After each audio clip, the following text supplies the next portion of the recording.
creation, evolution. And so right now we are on looking at mutations. There are repair mechanisms within the cell that stop mutations. Mutations is one of the things they use to bolster and as evidence for evolution. But this, like everything science shows, refutes the idea of evolution. And here's another one of them. So there are repair mechanisms within the cell that stop mutations. Why would it do that if it was beneficial for evolution? And that's how we got here. Okay.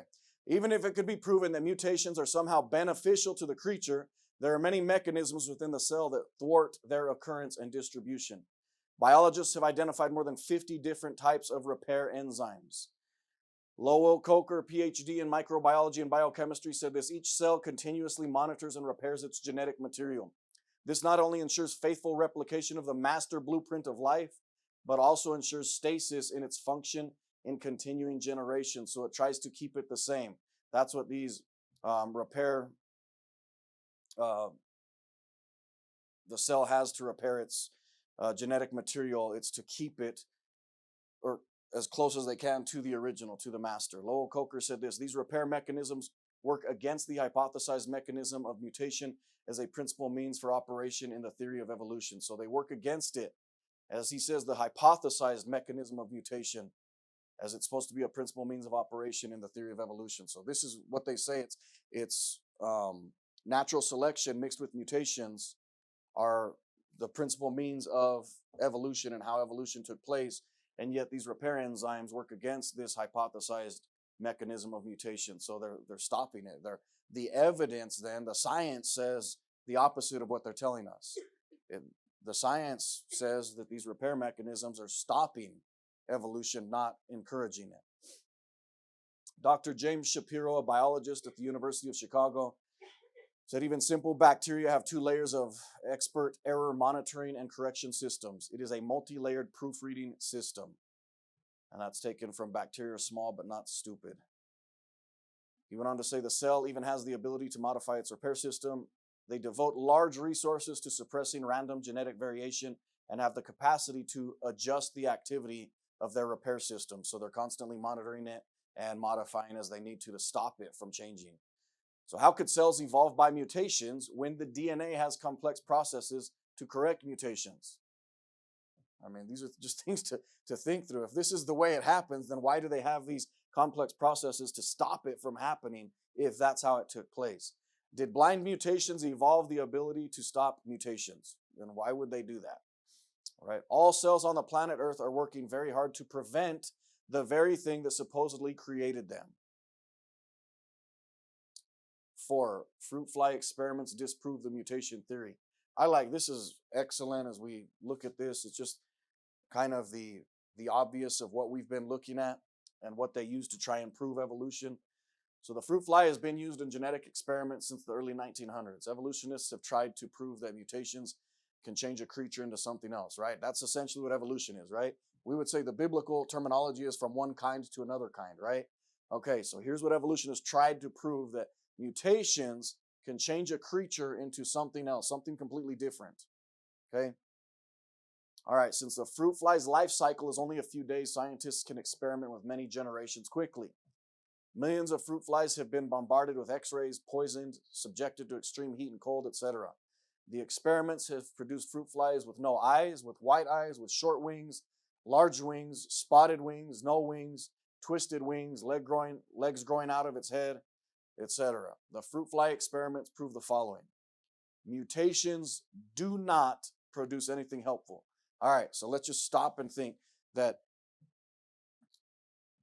science tells us the following. Okay, this is what can be observed from science. All right, mutations do not produce anything helpful. Mutations do not create new organs. Mutations do not change the fruit fly into anything else. And that should be the biggest takeaway. Mutations either have no practical effect or they produce crippled things. That's what the mutations do, right? I mean, if you say that's a mutant, you're going to think there's something wrong with that, right? If something's a mutant, clearly there's something wrong with it. Not that, oh, it must be better. No, you don't think that. What about the 4-winged fruit fly? The fruit fly normally has 2 wings. At first glance, this would appear to be evidence that mutations can produce new organs. All right, I don't know that it mentions this. I want us to think about this. All right, it's got 4 wings, right? So clearly that's not normal. So this mutation added another set of wings, right? Okay, even with that, as we've looked at natural selection and we're looking at this, did it bring in any new information? No. It already had the ability to make wings. It didn't add new information. It just mutated, right? So no new information has come in. All right, so if this is evidence for evolution, it's not, because the information was already there. It didn't bring something that it's never had before. It didn't do that. It brought in something that's already been there. Okay. The wings are not functional. They lack flight muscles. Not only do they not help the creature fly better, they are a hindrance to flying. Okay, this is going to be good. A 4-winged fruit fly is like an airplane with an extra pair of full-size useless wings. We're not going to design it like that. Like, we would not make something like that if it didn't have a design purpose, right? There's no way we'd do that. That's just going to add unnecessary weight to something we're trying to get off the ground. It's not going to be beneficial in any way. We're not going to do that. And we are designing it. Like, there's no way you could look at that plane and think that that is more complex than that. Like, there's no way you're going to think that. But we know that had a designer and a builder, right? But evolution says that doesn't. That just doesn't even follow logic in my thinking. Okay, these extra wings are a distortion of the insect's halteria, which are appendages behind the wings. And they're pointed out right there. Those are the halteria. And we're going to see a video showing this in action. Here are the halteria on a bee. You could see them very clearly right there. The loss of the use of the halteria is a serious handicap. They are very complicated organs that keep the insect balanced in flight. So you can see them right there, and we're about to see a video of this. See them going up and down, right behind the wings. So they serve a purpose. So the mutation didn't help the fruit fly. And it goes on for a little bit, but it's interesting just to see. I mean, that's pretty slow motion when you can see a bee's wings going that slow. So that's the purpose of them. They help them to balance in flight. So they have a purpose. The mutation that changes the halteria to useless wings is not an improvement. It's an impediment. Dr. Jonathan Wells said this: no matter what we do to the genes of a fruit fly, there are only 3 possible outcomes: a normal fruit fly, a defective fruit fly, or a dead fruit fly. But guess what? All 3 of those are still fruit flies. Nothing changed. It's still a fruit fly. Still a fruit fly.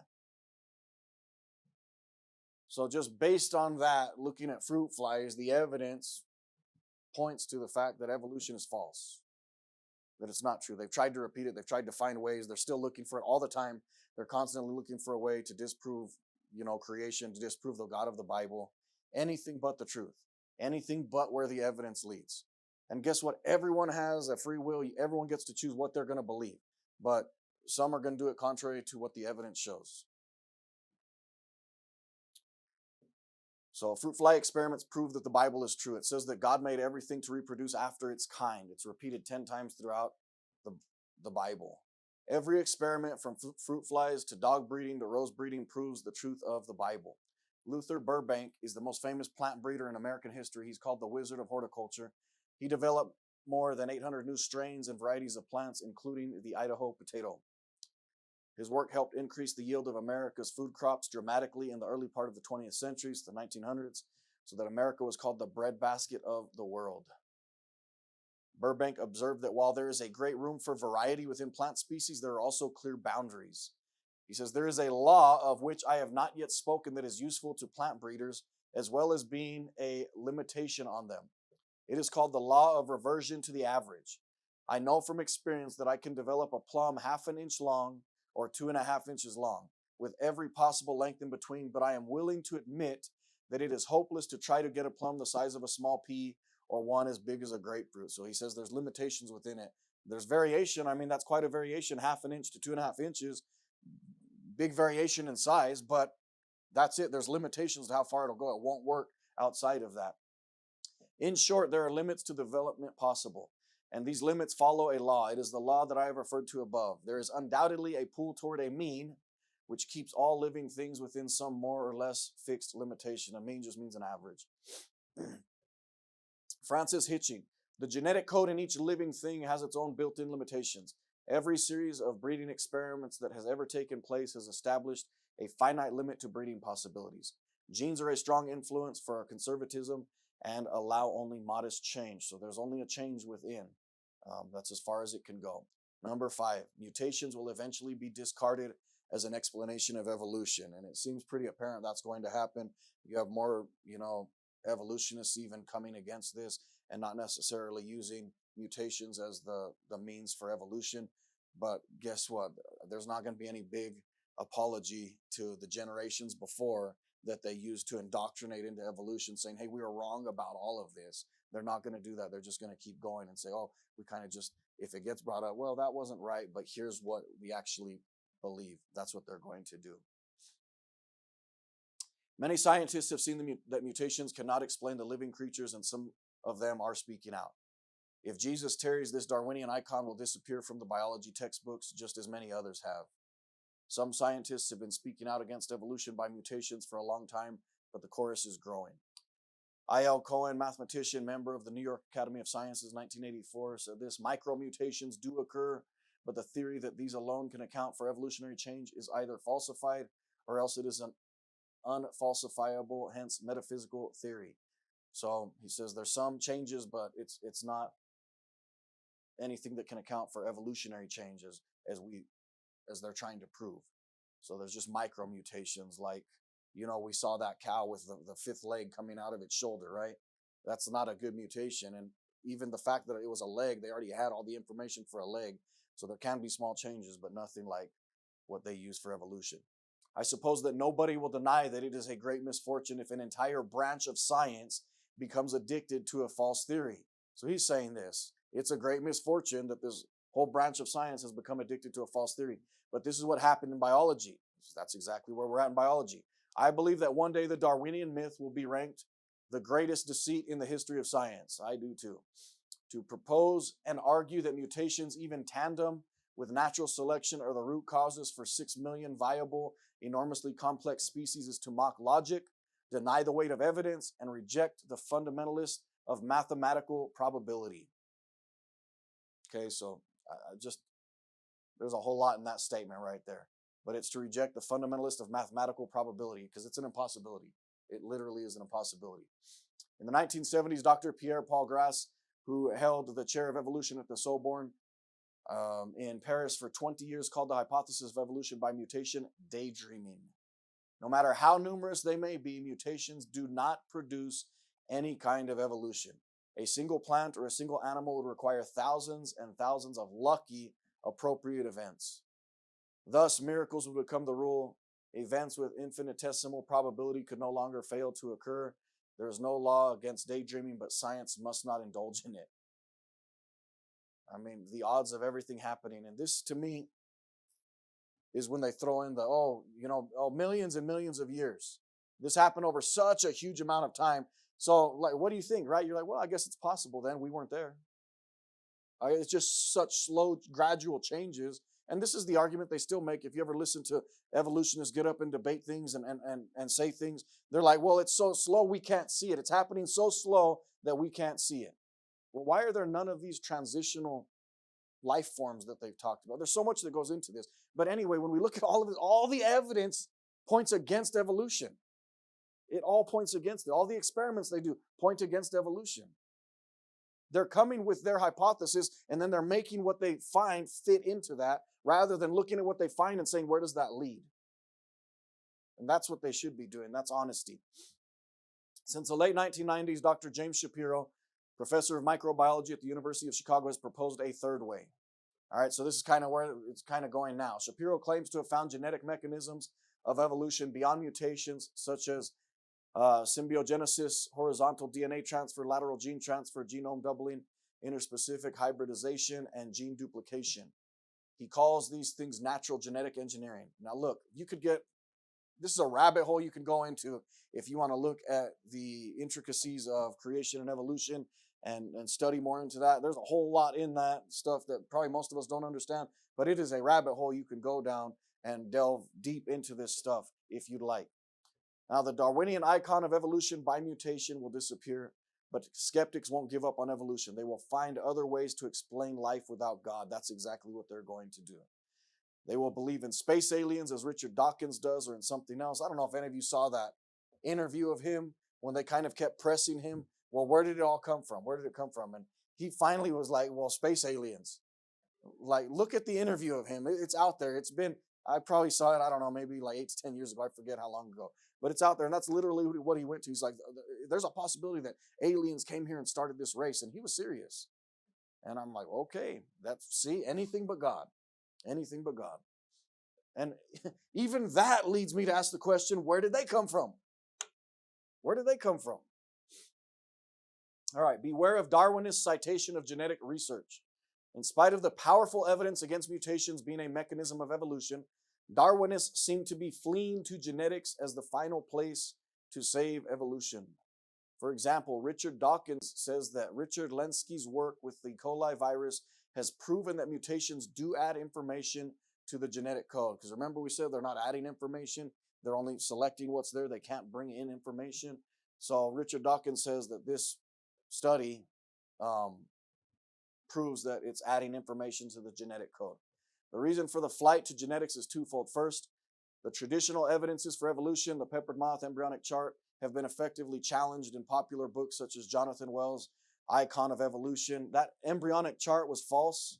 It was made up. It's not true. It's been disproven. It's still, last I looked about 7, 8 years ago, they were still printing it in textbooks for children to teach them evolution. We know it's false, and they're still using it. Second, few people are equipped to analyze genetic research, right? I mean, most of us aren't qualified to analyze genetic research. We wouldn't understand it. We'd have to go to school specifically for that, to learn all the jargon and everything else. Okay, therefore, the average person can't refute Darwinist claims in this area. Thankfully, there are qualified scientists who are skeptical of Darwinism and who are capable of analyzing the new claims. Now, again, not all of them are, creationists, six-day creationists, but they're skeptical of Darwinian evolution. Michael Behe, a PhD in biochemistry, is an example. He is not a biblical creationist, but he is a Darwin skeptic, and he believes in intelligent design. I can respect that. I 100% can respect that. That's like logical to at least say we might not know exactly how, but there was an intelligent design behind all of this. Everything works too perfect for there not to be. I can respect that. And he is courageous enough to stand up to the Darwinist party line. In The Edge of Evolution, Dr. Behe has demonstrated that Dawkins' claim about E. coli is not true. He says, after reviewing the results, so here's someone that's qualified. After reviewing the results of Lenski's research, Behe concludes that the observed adaptive mutations all entail either loss or modification, but not gain of functional coding elements. So there's no gain there. That's his opinion. He's saying, nope, what Dawkins says is not true. There is nothing being brought in, nothing being added. It's only a loss or a modification. Dr. William Dembski has exposed the weakness of James Shapiro's arguments that new mechanisms have been found that can explain evolution at the genetic level beyond mutations. Natural genetic engineering would actually mean something if Shapiro could point to actual identifiable mechanisms and show how they take existing structures and then refashion them into new ones. But Shapiro doesn't do this. Shapiro doesn't account for the origin of evolution. So he doesn't show that they're bringing something in. That's not what's proven in that. So there are also biblical creation geneticists such as Georgia Purdom, PhD in genetics, of Answers in Genesis, Joseph Francis, PhD in biology, who heads up the Department of Biology and Physical Sciences at Master's College, who keep up with the latest claims and are able to answer them. All right, let me exit out of this.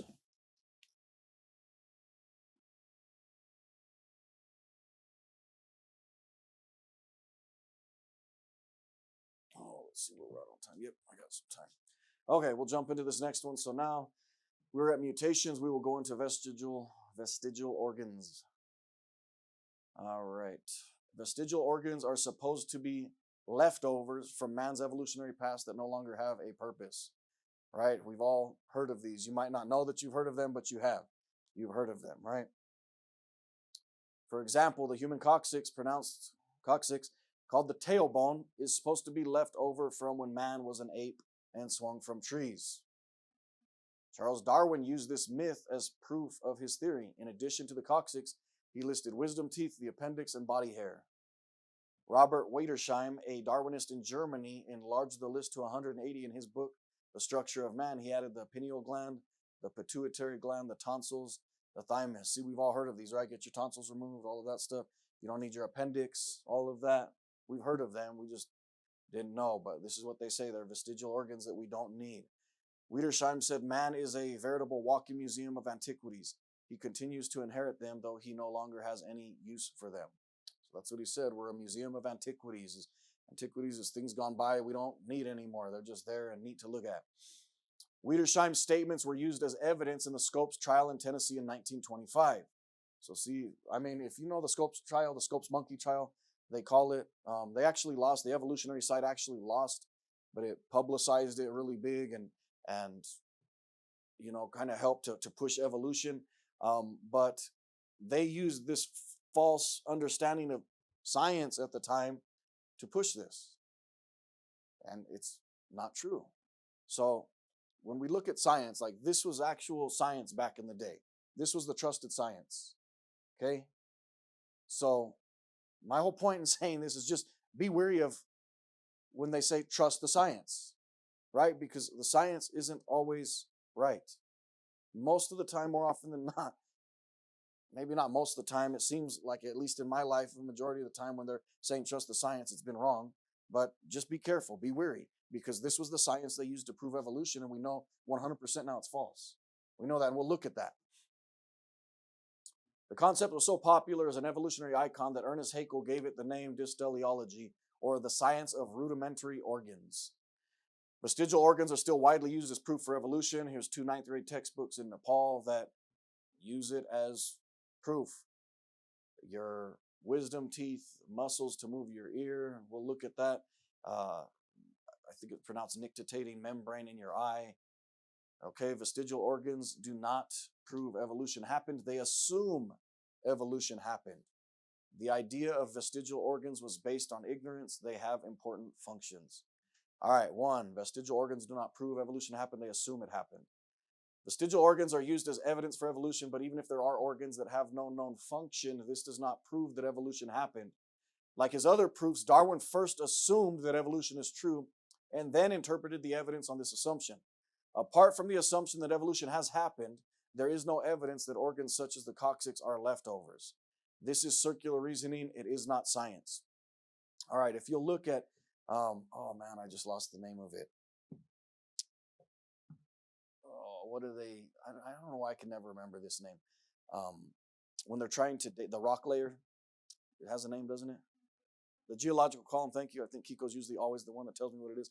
The geological column, when they use the geological column to date like bones that they find in it, right? And then you ask them, well, how'd you date this from the geologic column?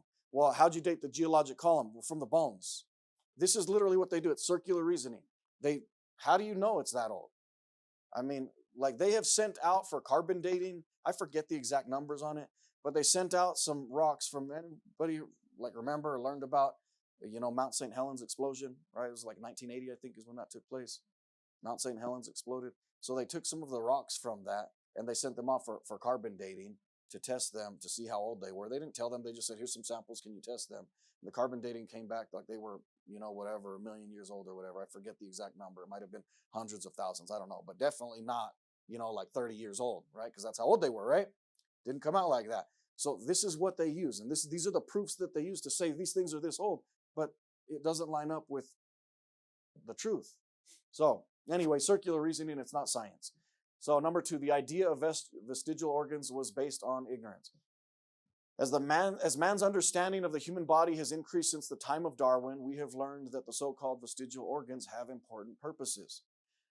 Jerry Bergman, a PhD in human biology, stated in his book, Vestigial Organs Are Fully Functional, that the number of vestigial organs had shrunk to 0 by 1999. There it is. Zero. We need all of them. They all serve a purpose. Jonathan Sarfati, PhD in physical chemistry and chess champion, refutes the myth of vestigial organs in his book By Design. Probably not a bad book to get. I've not read it. The tonsils are important for the growth of the immune system. They help establish the body's defense capabilities by producing antibodies. Once these develop, the tonsils shrink to a smaller size in adults. So clearly, we need them. They help with our immune system. They're not vestigial. They have a purpose. Now, as we start to see this, that there was, that man had listed, there's 180 vestigial organs, right? Okay, and that's what they were using. And then we start to see, and by 1999, we come down to there's 0 vestigial organs. All of them have a purpose. That should show us something, that all the evidence then is pointing to, again, like if you were to put together an airplane, are you going to put anything on there that doesn't have a purpose?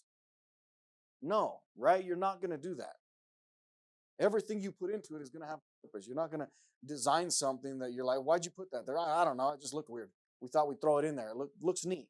You're not going to do that. You're going to design it with purpose. Everything that is there, you're going to have a purpose for it because there's a designer. So when we look at this and we recognize then within the human body, there's no vestigial organs. All of them have a purpose. That should like scream to us then that, hey, there is a designer behind creation, behind the human body. That's what it should say to us. That's what it says to me. All right, the nictitating membrane. All right, if you don't like looking at kind of stuff like that eyeball, then you're not going to want to watch the next little bit of this. The membrane on the human eye, the plica semilunaris, is said to be a vestige of the nictitating membrane. I think that's how you say it. The plica semolina that some animals have. In some animals, this membrane acts like a second eyelid to clean and lubricate the eye. This is a nictitating membrane on a masked lapwing bird. High-speed photography has caught the membrane in various stages. On the left, the membrane is in its resting position. In the center photo, it's halfway across the eye closing, and then in the right photo, the membrane's fully covering the eye. Okay, the human membrane is completely different from the animal nictitating membrane. There's no evidence that it ever moved or fully covered the eye. The small membrane has a very important function. It's a design, right? It secretes a sticky solution to collect foreign material that gets in the eye. As the eyelids move over the moist eye, dirt is channeled to the membrane where it encrusted in a sticky ball to be easily removed. So like we've all, you get up and you do that, you clean that stuff out. Okay, that's by design, so your eye stays, disease-free basically. Without this membrane, the human eye would be much more prone to injuries and infections. Wisdom teeth. Wisdom teeth sometimes don't develop properly and have to be removed.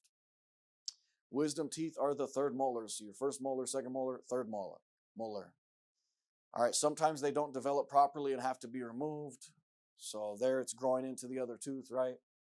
Dentists have traced the problem to diet. Wisdom teeth are a problem in richer countries where the diet consists largely of soft food. But when the diet consists of foods requiring more chewing, as has been true for most of human history, the jaw is better developed, so there is more room for the teeth. Pinna. The pinna is also called auricle, is the outer part of the ear. Contrary to what Darwin said, it's not vestigial. It is an integral and important part of the human ear. The pinna amplifies, directs, and filters sound. It acts as a directional amplifier to help the ear perceive different sounds. It has very complex functions, and more is being learned all the time. Far from being vestigial, the complex structures of the pinna and external ear canal are now recognized as significant components in the mechanisms that underlie the capacity of a listener to recognize and localize sounds in space. And that's from Functions and Pathophysiology of the External Ear, Department of Neurophysiology, the University of Wisconsin. Ear muscles. Evolutionists say that ear muscles are left over from animals that can move their ears. So how many animals did we evolve from then? I'm just was it, they make statements like that, and how many? Actually, the human ear muscles are an important part of the complex facial muscle system. Isn't that attractive looking? All right, that's all the muscles we have under our face. The face is the only part of the body that has muscles under the skin. Ear muscles are part of the facial expression muscle group that develops from the second branchial arch. This amazing system allows the human face to make complex expressions to communicate his thinking and feelings. People can make more than 20 different expressions. It is pretty neat once you think about it. There are different ways to express surprise: happily surprised, sadly surprised, fearfully surprised, disgustedly surprised, angrily surprised. And there's just a bunch of different facial expressions on one person. I mean, I wonder if it's infinite. I wonder how many facial expressions we can make when you think about it. All right, they did pick a funny looking guy to do that, I think. All right. In 2007, researchers at the Duke University Medical Center reported that the appendix is a storehouse for good bacteria to help digestion and to repopulate the intestine after the body flushes out bad bacteria. So, the appendix is useful, it's necessary. It stores good bacteria. This would be important in a place like South Asia where diarrhea is common. The intestine needs a way to be refilled with healthy bacteria, and that is at least one job of the appendix. The myth that the appendix is a vestigial organ was exploded in reports that were published in 2009. The appendix is a storehouse of beneficial bacteria that help us digest food.